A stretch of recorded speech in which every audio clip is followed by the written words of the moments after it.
굿판의 북소리가 새벽을 가를 때 무당의 입에서는 이름을 알 수 없는 자들의 이야기가 흘러나온다. 피를 흘리며 전장에서 쓰러진 수많은 군인들, 그들의 이름은 어떤 역사서에도 기록되지 않았다. 그러나 이 땅의 무속신앙은 오랜 세월 동안 그들이 죽어서도 이 세상을 지키는 신이 되었다고 전해왔다. 과연 이름 없이 쓰러진 전사들은 어떻게 신의 반열에 오르게 되었을까? 놀라운 것은 이 신들에게 이름이 없다는 사실이다. 역사에 이름을 남긴 장군들과 달리 군웅신의 대부분은 그 기원이 되는 실제 인물이 누구인지 전혀 알려져 있지 않다. 역할과 명칭만 전해질 뿐 그 신이 된 사람이 언제, 어디서, 어떻게 죽었는지를 아는 이는 아무도 없다. 역사가 지워버린 자들을 신화가 기억하는 이 역설은 대체 어디서 비롯된 것일까? 한국의 무속신앙은 수천 년의 역사를 지닌 것으로 추정되는 신앙체계다. 산에는 산신이, 마을에는 마을신이, 집에는 가택신이 깃든다는 이 신앙은 살아있는 자와 죽은 자, 인간과 신령이 끊임없이 교류한다는 세계관 위에 세워져 있다. 그리고 그 신들의 위계 속에는 이 세상을 수호하는 전사들의 무리가 있었다.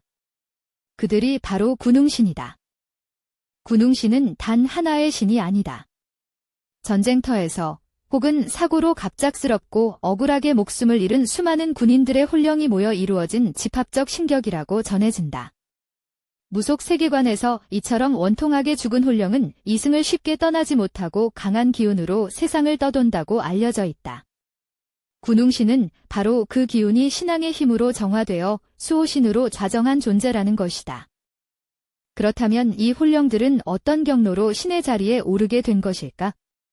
무속 전통에서 굳은 단순한 제사의식이 아니라 죽은 자의 혼을 달래고 그 기운을 올바른 자리에 세우는 과정이라고 이해된다. 비명횡사한 군인의 혼령이 무당을 통해 그 억울함을 풀고 이 세상에 해가 되는 존재가 아니라 이 세상을 지키는 존재로 거듭나는 것이다. 이것이 무속 신앙이 말하는 신격화의 경로라고 할 수 있다.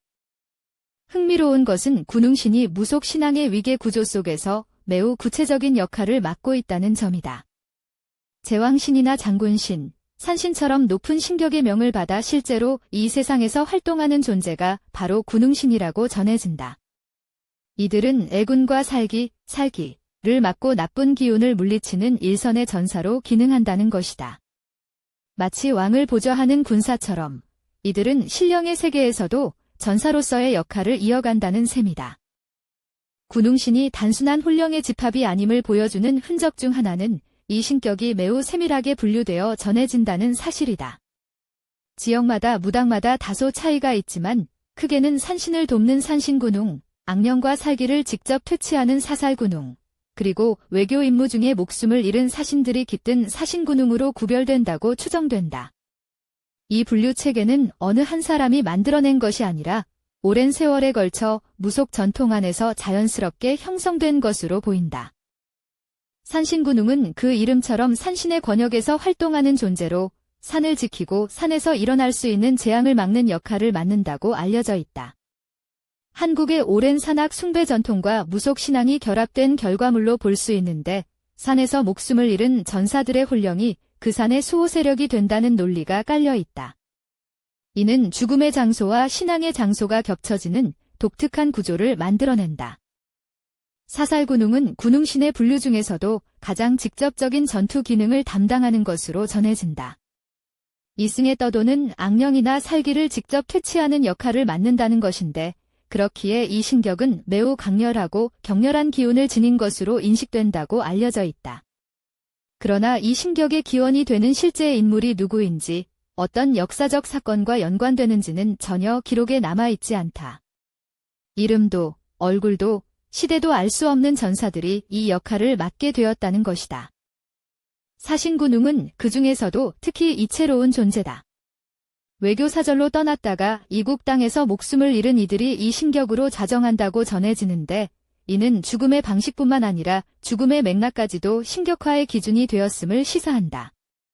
나라를 위해 먼 땅으로 떠났다가 돌아오지 못한 사람들, 그들의 이야기는 살아남은 이들의 기억 속에 깊이 새겨졌을 것이다.